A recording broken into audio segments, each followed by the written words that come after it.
Welcome to the Built for Playmakers YouTube channel. I'm your host, Kelvin Hunt, editor of ChopChat.com. Hope you guys are doing well. Welcome to Clemson Week.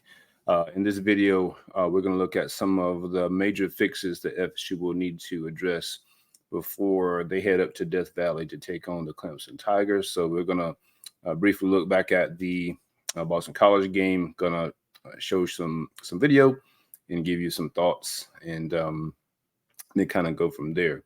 But looking back at the game, it's kind of what I thought it was. You have a mixture of new players.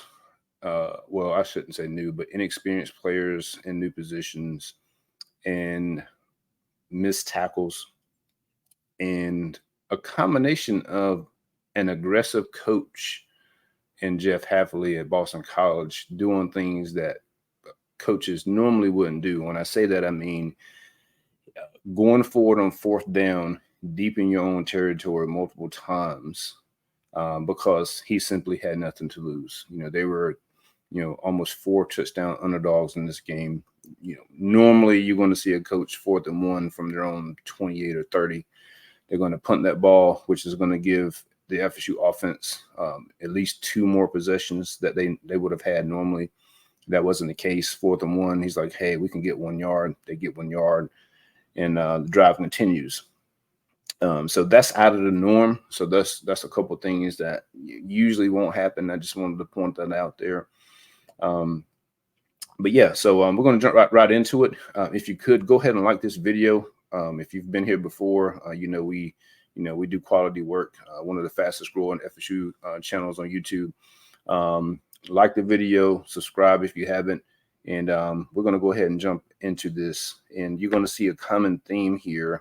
We're going to talk defense and offense because there's plenty of blame to go around, and I'll try to wrap it up at the end of this. Just some thoughts on both. Okay, let me share my screen here. Let's see, just a second. All right. So this is one of the first plays, this is the touchdown, I think it is, that they give up. Now, pay attention to this right here. Pay attention to your linebackers. And normally, FSU is running a 4-2-5. Here, they're in a 4-3. So let's watch this and see what happens. Pay attention to DJ Lundy right here. All right. From the 32, Castellanos over the middle, wide open. From the 32. Okay. Now look at this.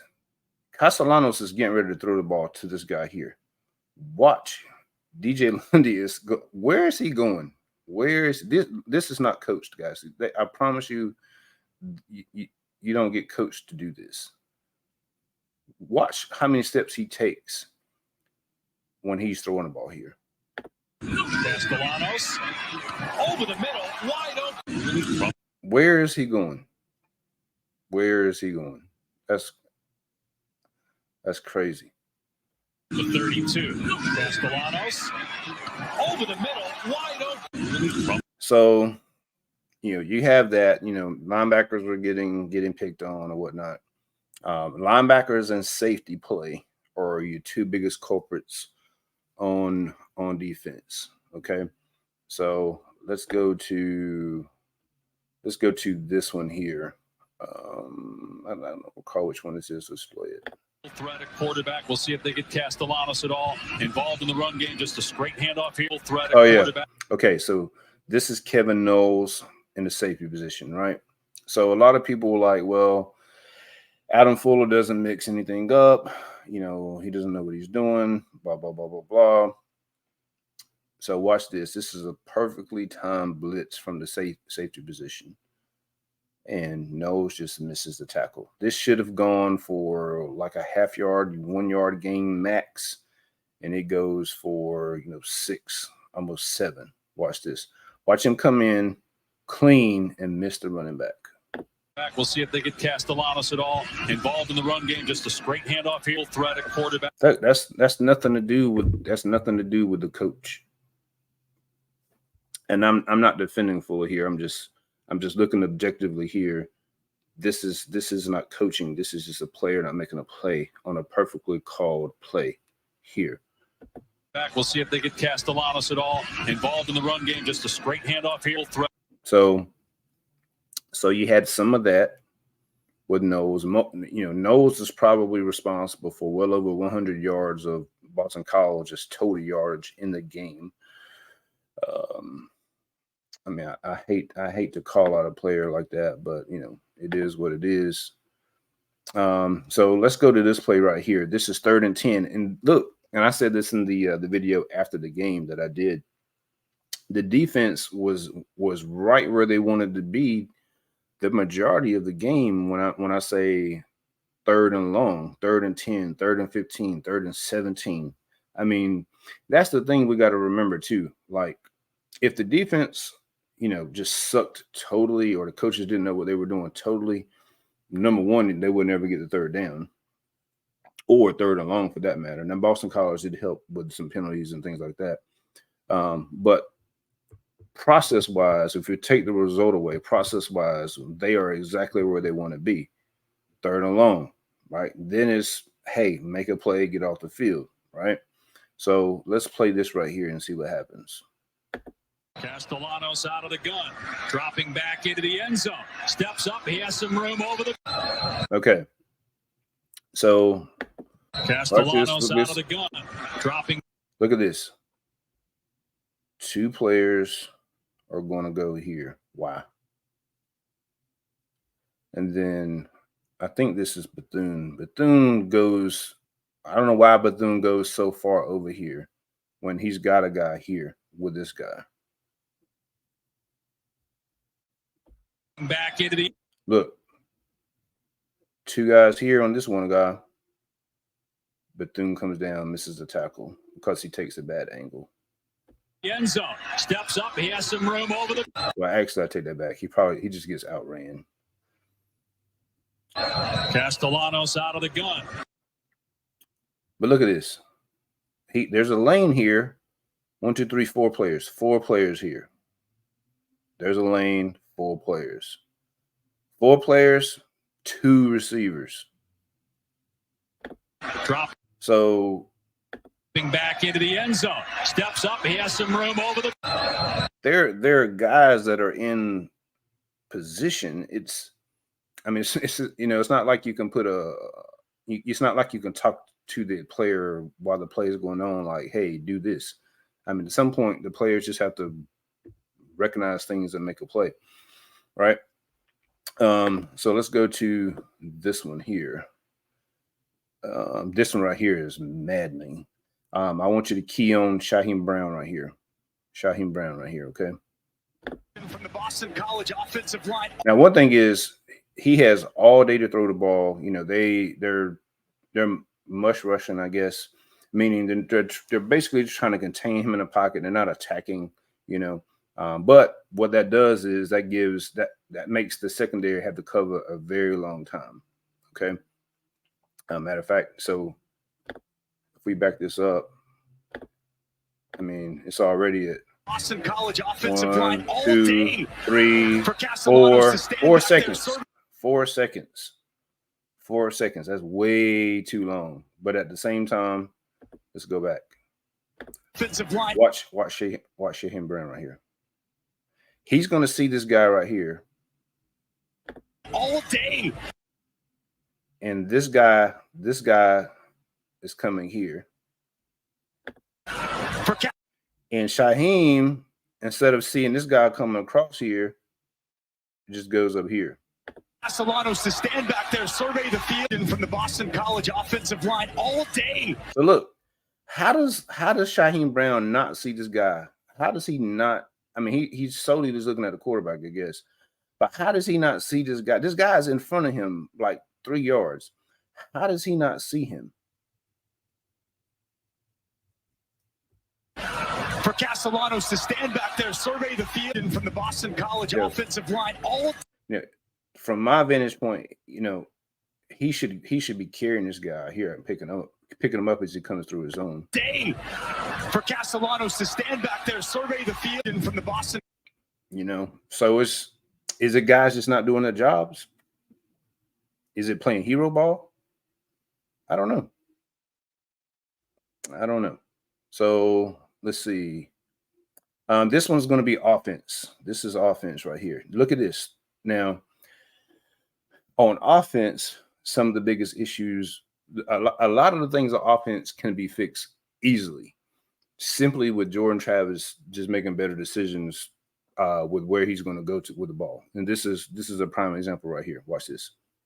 It's 3rd and 3.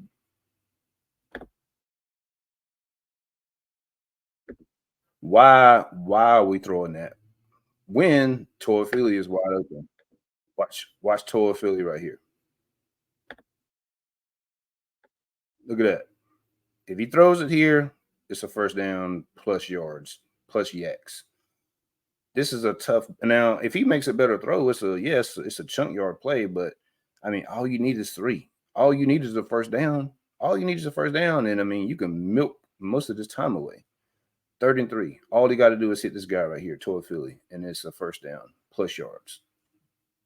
But nope. Look, that's a difficult throw. That's a difficult throw, man. So on offense, FSU is, the offense is built for playmakers. And I said this in the video after the game. They are basically just saying, hey, our guy's better than your guy. We're just going to throw it up. That's almost what they're doing. Like, it feels like 80% of the time.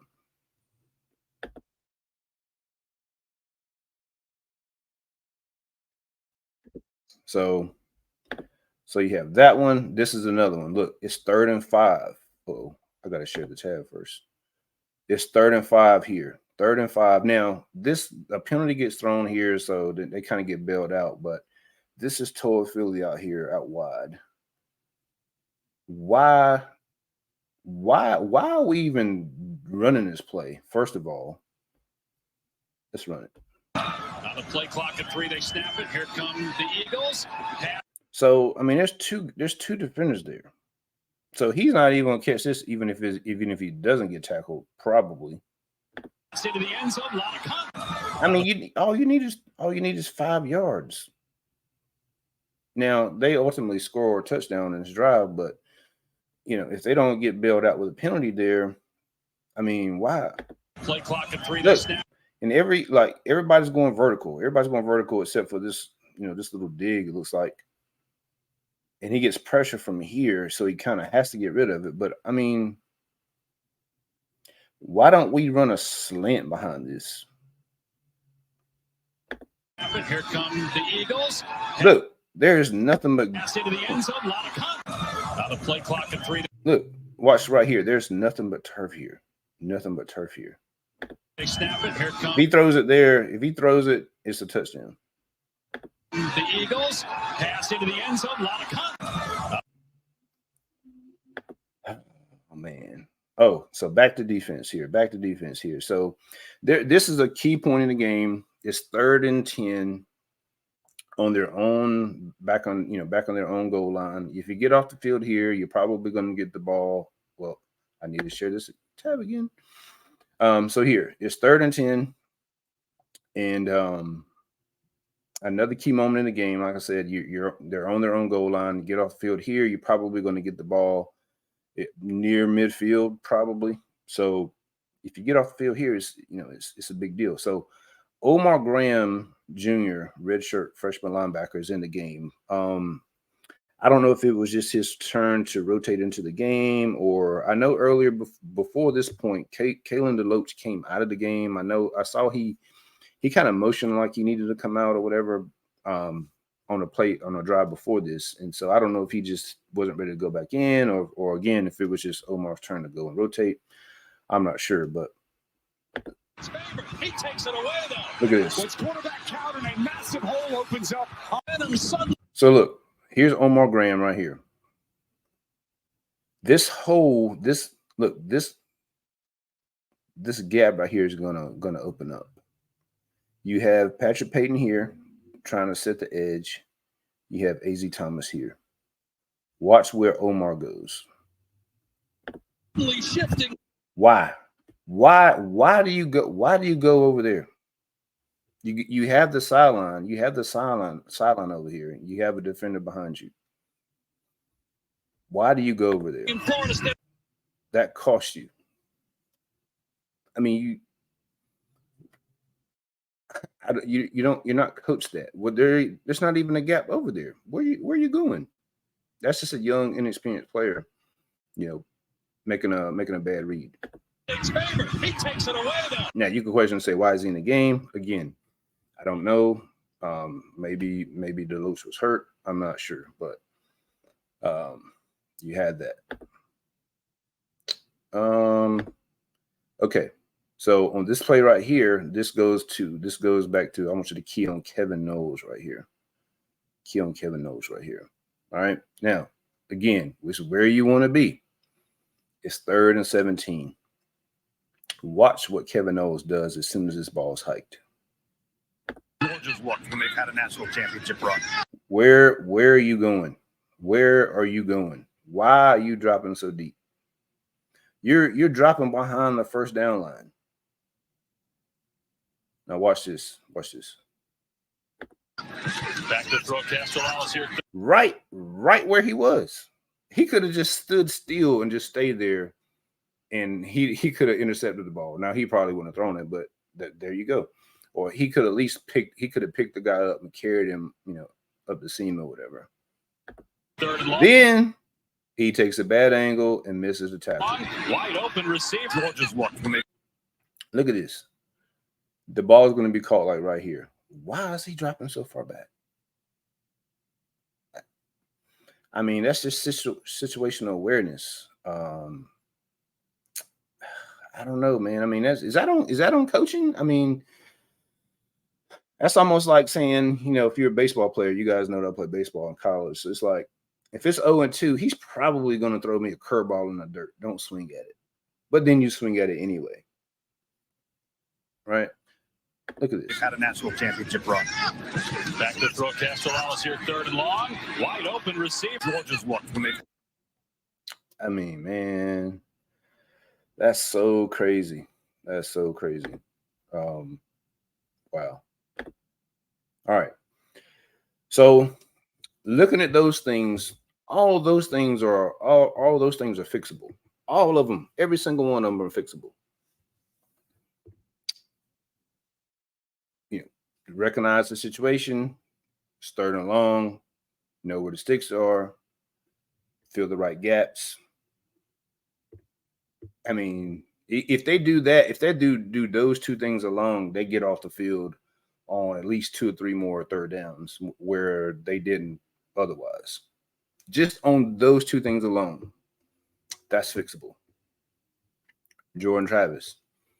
And this is the crazy thing. This kind of what makes me think that they are kind of just, I think they thought that, hey, look, we're up 31-10. We can work on some things or whatever. Or maybe they were trying to just get some guys the ball. I'm not sure. But some of the throws they were making or calls they were making, like one time they were down deep in their own territory and the defense had just gotten off the field. They literally only had the ball like 28 seconds. That's all the time that they ran off the clock. And then the defense has got to run right back out there. And it's, incomplete pass on 1st down, run on 2nd down. So then it's 3rd and, from your own 7. And then it's an incomplete pass and you got to punt. So what we're not seeing any.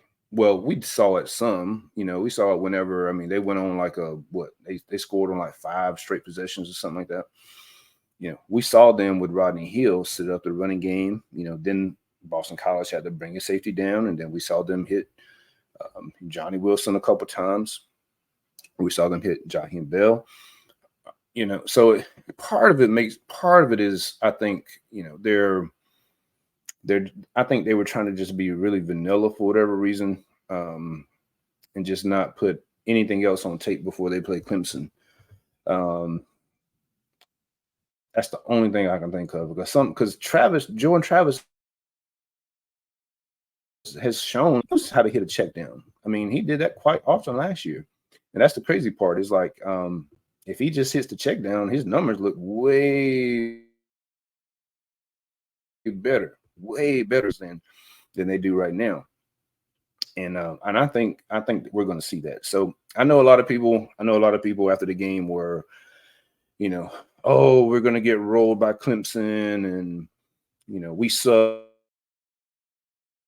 And listen, guys, that's the same team that rolled LSU. The same team that played a C game against Southern Miss and blew the doors off of them against a team that's going to make a bowl. There were a lot of factors in this game. Like I said, it just made it weird. The hurricane, I've mentioned this, first road game, red bandana game, Boston College quarterback who was recruited by FSU to play running back or athlete. He's probably got some motivation to show that he can play quarterback, has a great game, hats off to him. Boston College head coach playing really aggressively when 99% of the time that's not going to be the case as far as going forward on 4th and 1 from your own 30 2 or 3 times. They went for it on 4th down 6 times and got it 5. So a lot of things.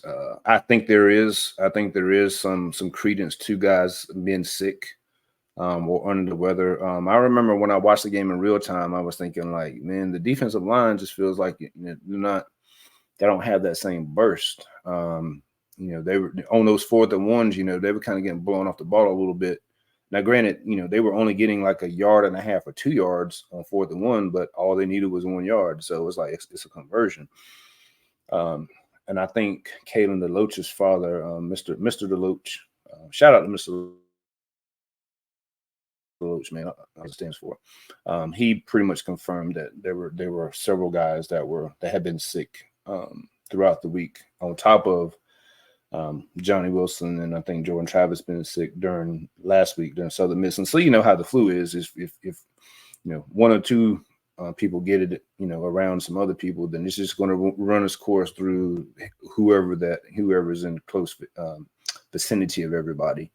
I'm kind of experiencing that right now with my kids. If you hear anyone coughing in the background, then that's it. My oldest kind of got under the weather, and then this morning I have twins, so I have my oldest is a girl, then I have twins that are boy girl.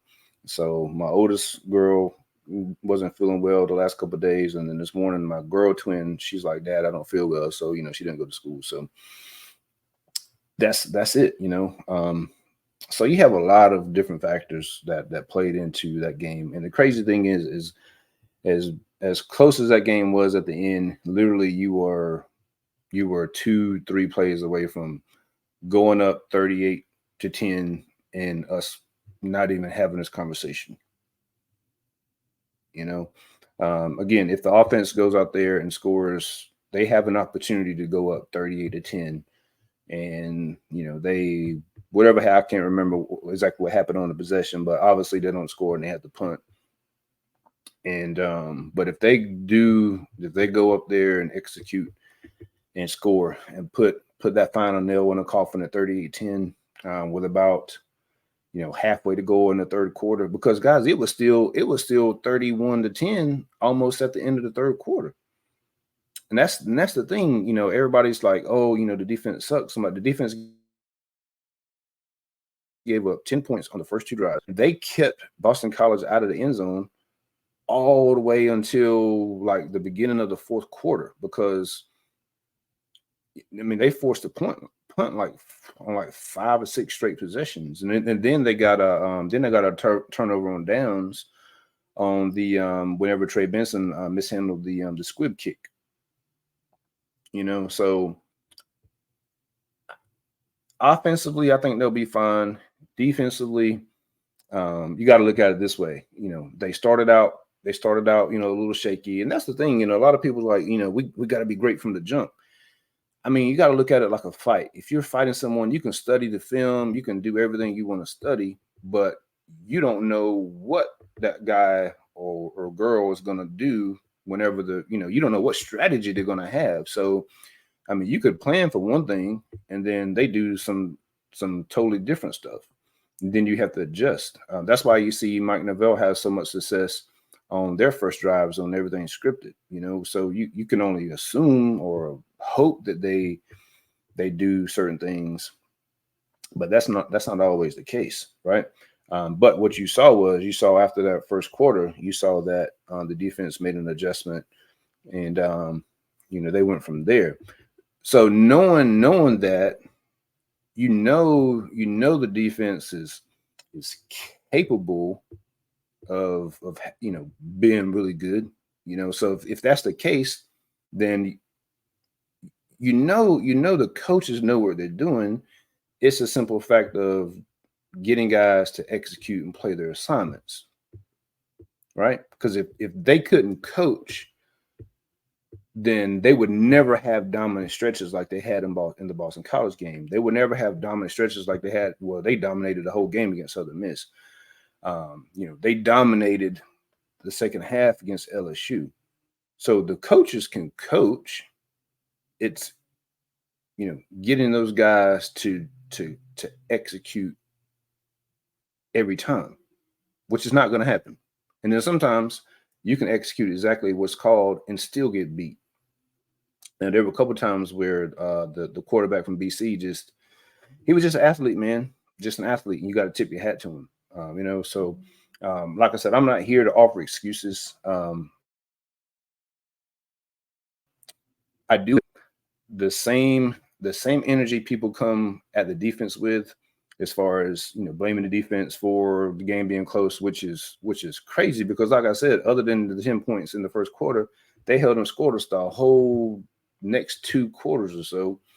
And again, they got stop at the stop, and then the offense had an opportunity to go up 38-10, and it didn't.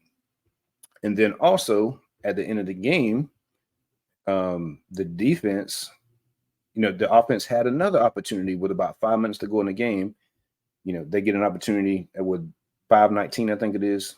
All they got to do is go down and score, go up, 2 possessions. They go 3 and out or wind up punting. It's on the defense then. It's on the defense to get a stop. They get a stop. Offense gets the ball. All they got to do is get a first down. All they got to do is to get a first down. Game's over. They weren't able to do that. It took a penalty on Boston College to basically end the game. Otherwise, Boston College is probably going to get the ball back again, right? So I know a lot of people look at me and say, "Oh, I'm an Adam Fuller, supporter or lover or whatever things objectively." The same energy that we give the defense for making miscues, you got to give the same energy to the offense for not executing also. Listen, Boston College defense is not a good defense. There's no way, if we say now before the season, I think everybody would agree the offense is elite, or it should be elite, right? I was on record as saying that the offense should score 40 points a game. They didn't score but 31. The defense only gave up 22. And on top of that, the FSU offense literally went over 20 minutes without scoring in this game. That's unacceptable. So I see a lot of people, talking about, fire Fuller and all this. Guys, you got to give the same energy to Mike Novell, Alex Atkins. Hey, it's the same. It's got to go both ways.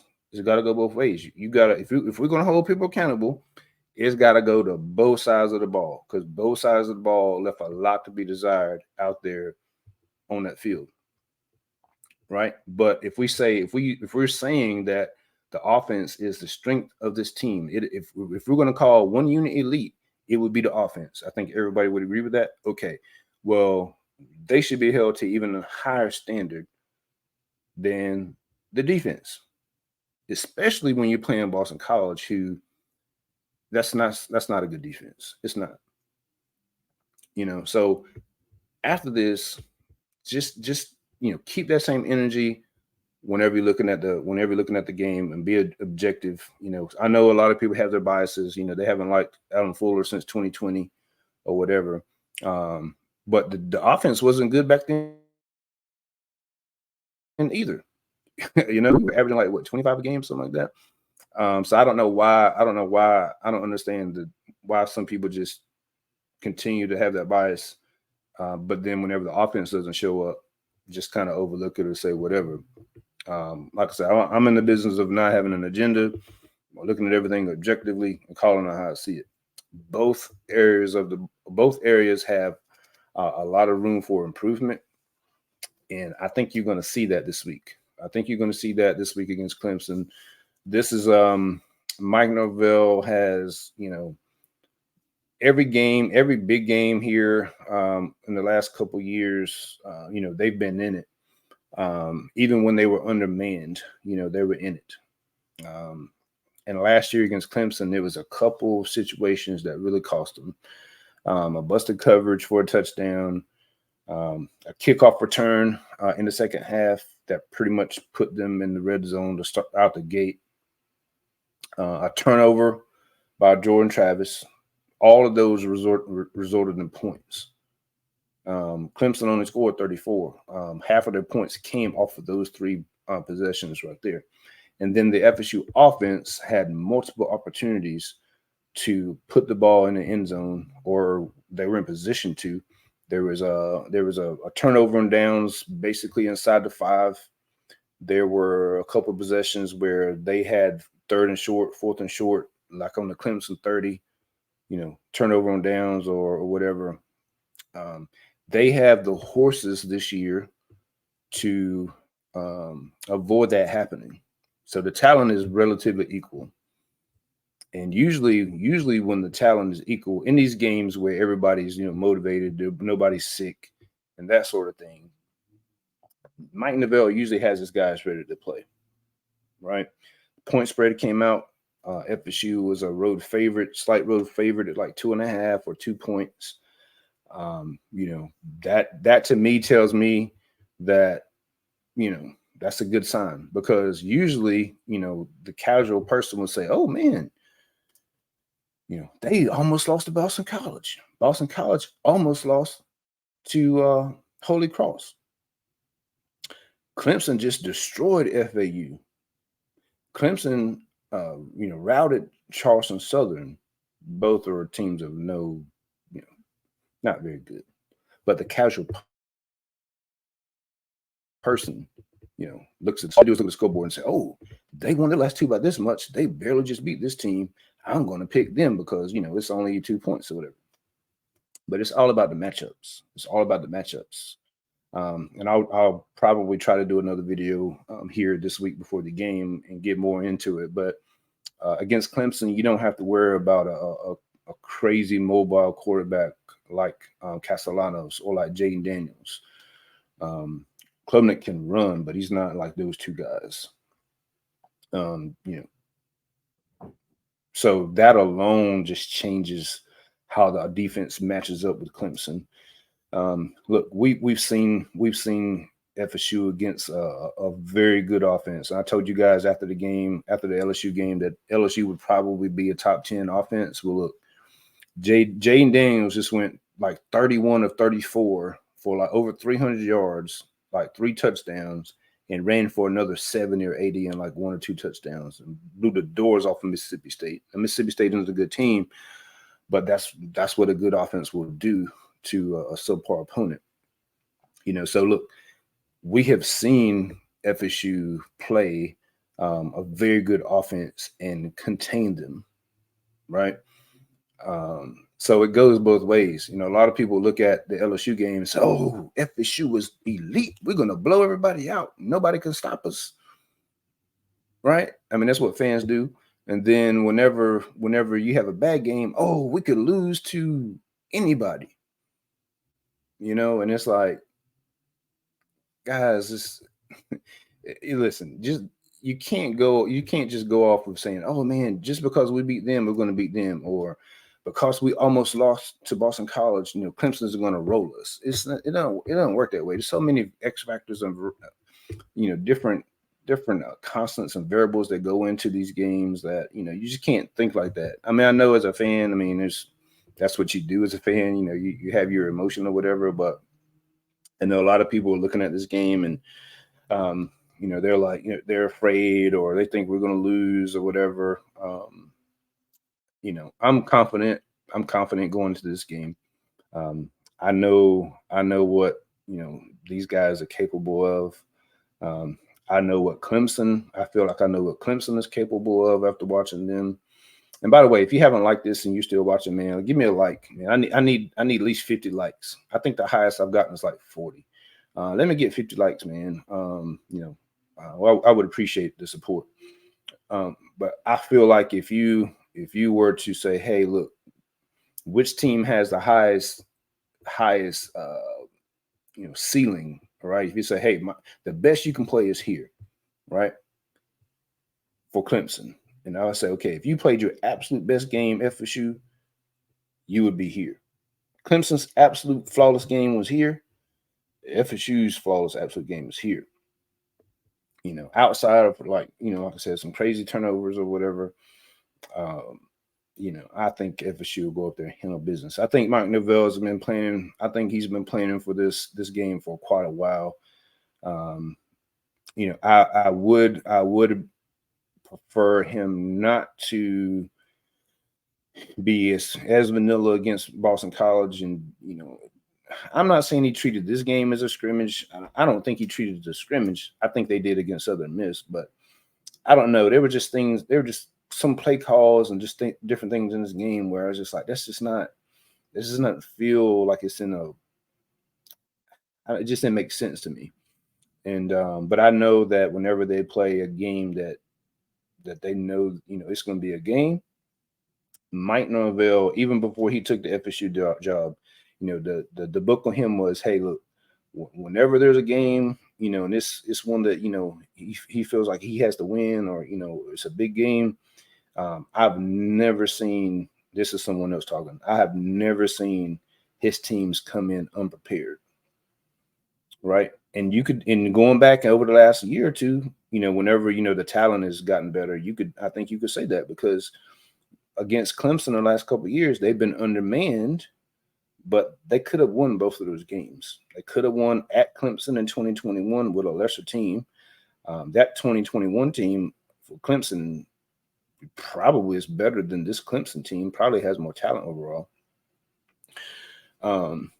So knowing that the talent gap isn't what it was 2 years ago, going up to Clemson, knowing that you probably have a little pressure taken off of you because everybody's doubting you a little bit now, right? Everybody's like, they almost lost to Boston College. I don't think they're going to win this week. You're probably going to have some people, some of the media picking Clemson, they haven't beaten Clemson since 2014, and they almost lost last week. So I don't think it's going to happen this week. If I were Mike Norvell, I know he says tune that out or whatever, but at the same time, you can use it as a little motivation for you guys to to get the edge that he talked about in the last cinematic recap for Boston College. So again, I feel confident. I feel confident in the game. I think these guys have had this game circled for before the season began, and I expect them to come out there and be motivated to play. Hopefully, the flu is gone and everybody's healthy and all that good stuff. But yeah, so yeah, I'm looking to do another video here, like I said, in the next day or two, hopefully on Clemson, and I will definitely try to do a quick one before the game on Saturday. But I've kept you for almost 40 minutes. If you're still watching, I certainly appreciate your time because you could have been anywhere else in the world, but you were here with me, and I really appreciate that. Time is something that you can't get back, so that's very precious, and I definitely value that. But again, if you haven't liked the video, give me a like on this one. Share it with your friends. Share it with on social media, Facebook, Twitter, Instagram, all that good stuff, and I would definitely appreciate it. And until next time, go Noles.